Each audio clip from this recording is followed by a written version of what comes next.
بیچ آئے اہل بیت اطہار، تمہارے بیچ آیا سیدہ کا لال، لیکن تم ان کی حفاظت نہ کر پائے، اور آج تم کرکٹ جیسے آنسو بہاتے ہو اور کہتے ہو ایسا نہیں ویسا نہیں ایسا۔ اللہ اکبر۔ ذرا آگے بڑھو۔ حضرت مسلم بن عقیل رضی اللہ عنہ کی بارگاہ میں وہ بدبخت پہنچا اور اس نے جو ہے ڈھونگ کیا اور کہا ہم آپ کے محب ہیں، ہم آپ سے بڑی محبت کرتے ہیں اور یہ نذرانہ ہمارا آپ قبول فرمائیں۔ آپ نے اس کو لیا، لینے کے بعد بازو میں ایک شخص تھا، آپ نے اس کے پاس اس کو دے دیا۔ اس کے بعد وہ روز آتا روز جاتا، آتا سب سے پہلے، جاتا سب سے بعد میں تھا۔ آتا سب سے پہلے تھا، جاتا سب سے بعد میں تھا۔ کئی دن جب گزر گئے، پورا ڈیٹیل، پوری رپورٹ جا کے وہ ابن زیاد کو بتاتا تھا۔ جب پورے طریقے سے پتہ چل گیا کہ امام مسلم بن عقیل نے اپنی پوری طاقت بنا لی ہے اور پورے لوگ قریب کثیر تعداد میں لوگ آپ کے ہاتھ پہ امام حسین کی بیعت کر چکے ہیں، تو ایک دن اس نے حضرت ہانی بن عروہ کو بلایا اور انہی کے قبیلے کے چند لوگوں کے ذریعہ بلایا۔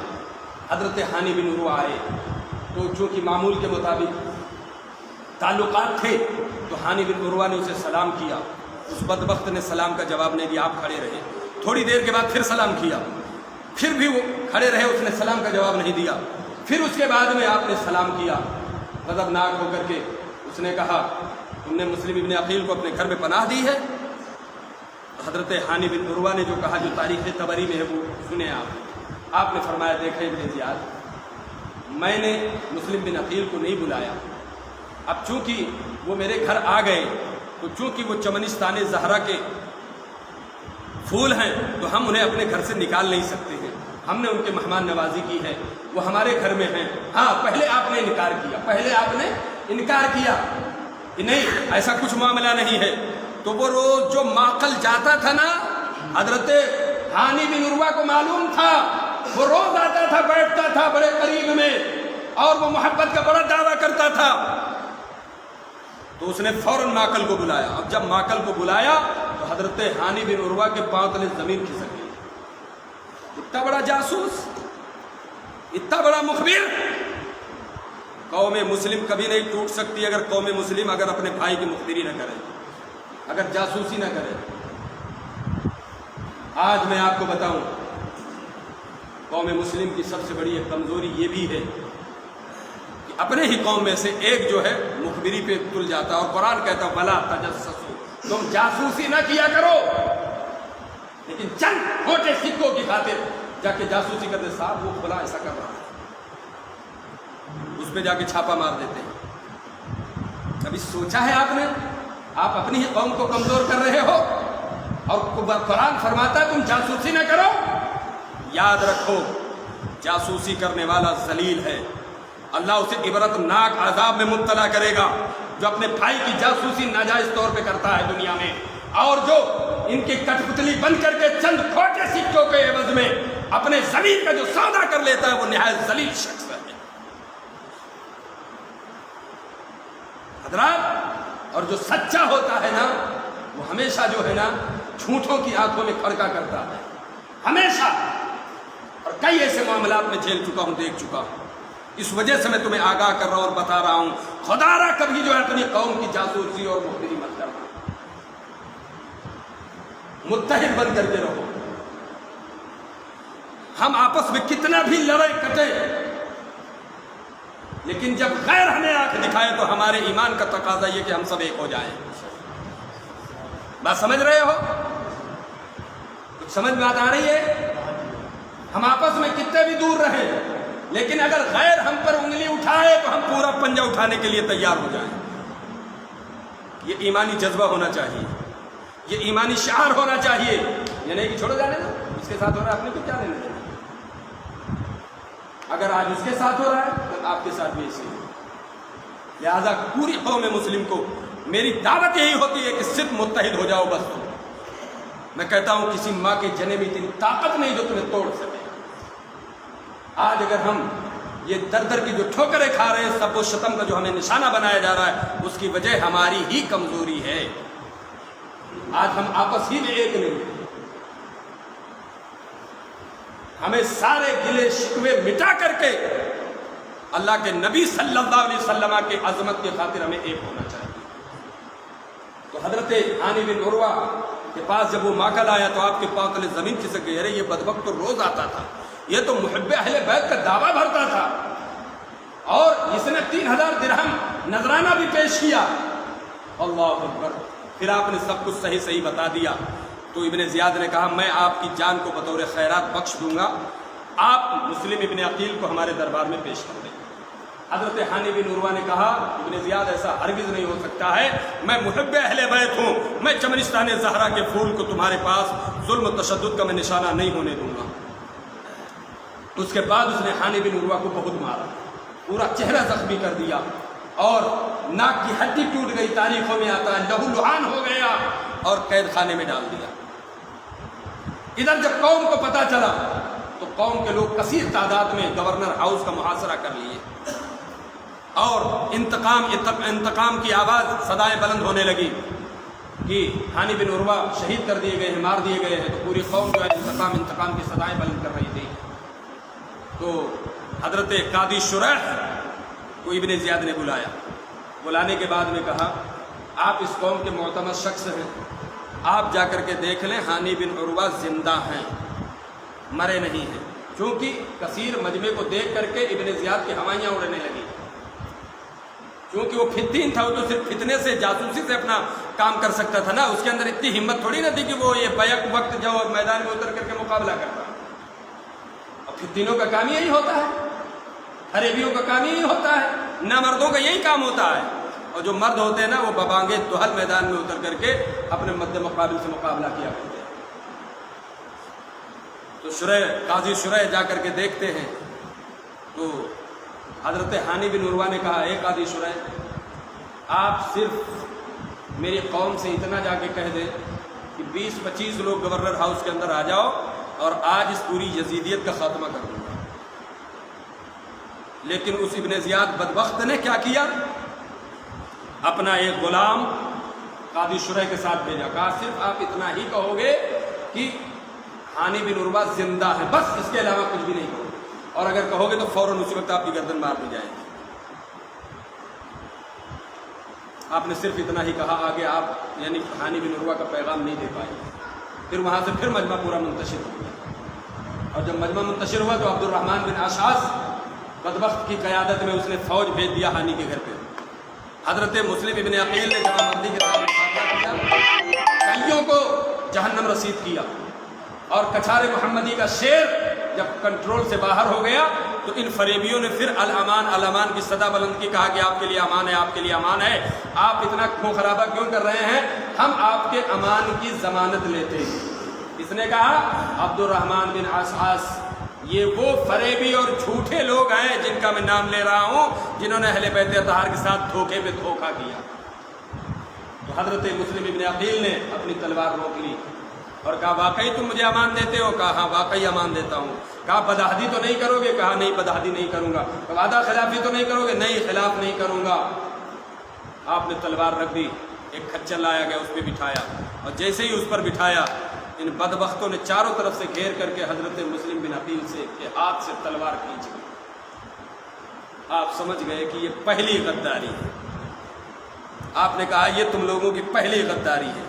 کہا غداری نہیں ہے, ہم بہتر جانتے ہیں, سمجھتے ہیں کہ ہم آپ کو امان دلانے کی پوری کوشش کریں گے. تو کہا کہ اب یہ کوشش کہاں سے آ گئی؟ منافق کی ایک علامت یہ بھی ہوتی ہے, پہلے تو بڑا دعویٰ کرے گا, بس آ جائیے آپ کے لیے ہمارا سب کچھ حاضر ہے, لیکن جب اس پہ دباؤ پڑتا ہے کوشش کر رہا ہوں. تو چونکہ خورشید عالم قادری تاریخوں کا مطالعہ کیا ہوا ہے, ہر انداز ہر تیور کو سمجھتا ہے, ہر انداز ہر تیور ہر پہلو کو سمجھنے کی بحمد اللہ تعالیٰ مولا حسین کے وسیلے سے اللہ نے صلاحیت عطا فرمائی. اب کہہ رہے ہیں ہم کوشش کریں گے. آپ فرماتے اب کہہ رہے ہو کوشش کریں گے. گورنر ہاؤس میں پہنچ گیا تو اس نے ابن زیاد سے کہا ہم انہیں امان دے چکے ہیں. ابن زیاد نے کہا ہم نے تمہیں گرفتار کرنے کے لیے بھیجا تھا, امان دینے کے لیے نہیں بھیجا تھا. آپ اس کی طرف متوجہ ہوتے ہیں, کہا یہی ہے تیرا امان؟ اللہ اکبر, دھوکے پہ دھوکا, فریب پہ فریب. پوری تاریخ کربلا آپ اٹھا کے دیکھ لو, یزیدیوں کی طرف سے اوپر سے نیچے تک فریب ہی فریب. اور حسین اعظم کی طرف سے پوری تاریخ کو کھنگال لو، وفا ہی وفا ہے، عدل ہی عدل ہے۔ میرے بھائیوں، المختصر یہ کہ حضرت مسلم بن عقیل نے کہا کہ اگر اے عبد الرحمن ابن عاص مجھے معلوم ہوتا کہ تو اس طریقے سے غداری کرے گا تو میں کبھی بھی تلوار نیام میں نہ لاتا، میں اس ذلت کی موت سے بہتر میں خود لڑتے لڑتے شہید ہو جاتا۔ اللہ اکبر۔ وہ کہتا ہے کہ آج میں آپ کو نہیں چھوڑوں گا۔ ابن زیاد کہتا ہے، آپ فرماتے ہیں مجھے معلوم ہے تو کتنا بڑا شقی القلب ہے، اور مجھے یہ بھی معلوم ہے کہ تو دین محمدی صلی اللہ علیہ وسلم کے شیرازے کو بکھیرنے والا اور تو بھونکنے والا ایسا یزیدی کتا ہے کہ تو کسی قیمت پر تو مجھے نہیں بخشے گا، مجھے معلوم ہے، اس کا یقین ہے۔ وہاں پر ایک شخص تھا ابن سعد، یہ ایک صحابی رسول کا بیٹا ہے۔ کس کا بیٹا ہے؟ حضرت سعد کا بیٹا ہے، عمر بن عاص، وہ عمر بن سعد، حضرت سعد بن ابی وقاص، سعد بن ابی وقاص، وقاص اس کے دادا ہیں، سعد اس کے باپ ہیں، اور حضرت سعد وہ صحابی رسول ہیں کہ مصطفیٰ کے سامنے کھڑے ہو کر کے کئی تیروں کو اپنے سینے پہ لیا تھا، لیکن بیٹا دیکھیے اتنا بڑا شقی اور اتنا بڑا چاپلوس اور مخبر اور یزیدی ٹکڑوں پہ پلنے والا بدبخت۔ حضرت مسلم ابن عقیل کی نظر جب ابن سعد پہ پڑی تو کہا دیکھ تو قریشی ہے، تیرا مجھ سے رشتہ بھی ہے قریبی، میں اس سے تنہائی میں کچھ بات کرنا چاہتا ہوں۔ وہ اس قدر یزیدی ٹکڑے پہ بک چکا تھا، اس نے کہا مجھے کوئی بات نہیں سننی ہے۔ ابن زیاد کہتا ہے سن لو، سننے میں کیا جاتا ہے، سننے میں کیا جاتا ہے۔ پھر وہ اٹھا گیا، حضرت مسلم ابن عقیل اسے تنہائی میں لے گئے، ایسی تنہائی میں کہ ابن زیاد دیکھ لے، اتنی دور لے گئے۔ حضرت مسلم ابن عقیل نے کہا اے ابن سعد، میں نے کوفے میں 700 درہم کسی سے قرض لیا ہے، میری زرہ بیچ کر کے وہ قرض چکا دینا۔ دوسرا یہ کہ جب مجھے مار دیا جائے تو مجھے قبر میں دفنا دینا۔ تیسرا یہ کہ ایک خط مولا حسین تک پہنچا دینا اور میری شہادت کی خبر دے دینا اور انہیں متنبع کر دینا کہ آپ اپنے اہل وعیال کے ساتھ واپس چلے جائیں۔ اب یہ کتنا گھٹیا اور کتنی گری حرکت، آپ نے تنہائی میں بات کی اور یہ مردود آیا ابن زیاد سے سب بک دیا۔ عہد و پیمان بھی تو کچھ ہوتا ہے۔ اللہ کے نبی فرماتے المؤمن اذا وعد وفا، ارے مومن وہ ہے جو وعدے کو پورا کرے۔ اب اگر اس کے حمایتی جو ہے، دیکھو پوری زندگی مطلب ایڑی چوٹی کا زور لگا دے، کتنی بھی اس کی حمایت کریں لیکن وہ بچ نہیں سکتے۔ یزید ملعون ہے، شیطان ہے، خبیث ہے، بدتمیز ہے تو ہے، اس کی حمایت تم لاکھ کرو، کچھ بھی کرو، وہ بچ نہیں سکتا ہے، اور اس کے سپاہی اور اس کے زرخرید غلام بھی نہیں بچ سکتے۔ ابن سعد نے سب کے سامنے کہہ دیا تو اس نے کہا ایک شرط جو انہوں نے کی ہے کہ جو میں نے قرض لیا ہے وہ میری زرہ بیچ کر کے چکا دینا، تو یہ آپ کی مرضی، چاہو تو ادا کر دو اور چاہو تو نہ کرو، یہ تمہاری مرضی، لیکن نہ تو تمہیں ہم لاش کو دفنانے دیں گے، اس لیے کہ ان کی لاش کو ہم صدر دروازے پہ ٹانگ کر کے عبرت کا نشان بنائیں گے، اور دوسری بات یہ کہ مولا حسین کے پاس بھی تمہیں خبر نہیں بھیجوانی ہے، اگر وہ نہیں آتے تو ٹھیک، اور اگر آ جاتے ہیں تو پھر ہم انہیں جانے نہیں دیں گے، چھوڑیں گے نہیں۔ ابن زیاد کے یہ جملے ہیں تاریخ طبری کے حوالے سے۔ ابن سعد جو حضرت سعد رضی اللہ عنہ کا بیٹا ہے، عمر بن سعد، لیکن وہ یزیدی فوج کا ایک نہایت گرا ہوا ملعون شخص ہے۔ اس نے حضرت امام مسلم بن عقیل کے اس عہد کو پورا نہیں کیا۔ المختصر یہ کہ جلاد کو بلانے کے بعد آپ کو چھت کے اوپر لے جایا گیا اور بے دردی کے ساتھ آپ کو شہید کر دیا گیا۔ انا للہ و انا الیہ راجعون۔ اور پھر اس کے بعد یہ یزیدیوں نے یہیں پہ بس نہیں کیا بلکہ آپ کے جسم نازنین کو چھت سے نیچے گرا دیا۔ اب مجھے بتاؤ کہ اس سے بھی بڑا کوئی ظالم گزرا ہے؟ اس سے بھی بڑا کوئی فاجر گزرا ہے؟ اس سے بھی بڑا کوئی بدبخت گزرا ہے؟ یاد رکھو میرے عزیزو، نہ تو یہ دنیا میں انہیں سکون ملے گا، اور آخرت کے دن تو یہ جہنم کے سب سے نچلے طبقے میں جائیں گے۔ اہل بیت اطہار سے سچی محبت کرو، اہل بیت اطہار کے عظمت پہ مر مٹنے کا جذبہ پیدا کرو، دکھاوا نہیں، دکھاوا نہیں، اس لیے کہ میرے آقا کو دکھاوا پسند نہیں ہے۔ اللہ سے دعا کرتے ہیں کہ اللہ رب العزت ہمارے اس بیان کو اپنی بارگاہ میں قبول فرمائے، اور جو مجھ سے بیان کرنے میں کہیں چوک یا غلطی ہو گئی ہو اللہ اسے معاف فرمائے۔ وما علینا الا البلاغ۔ ایک ضروری اعلان، کل جمعہ ہے، کل جمعہ ہے۔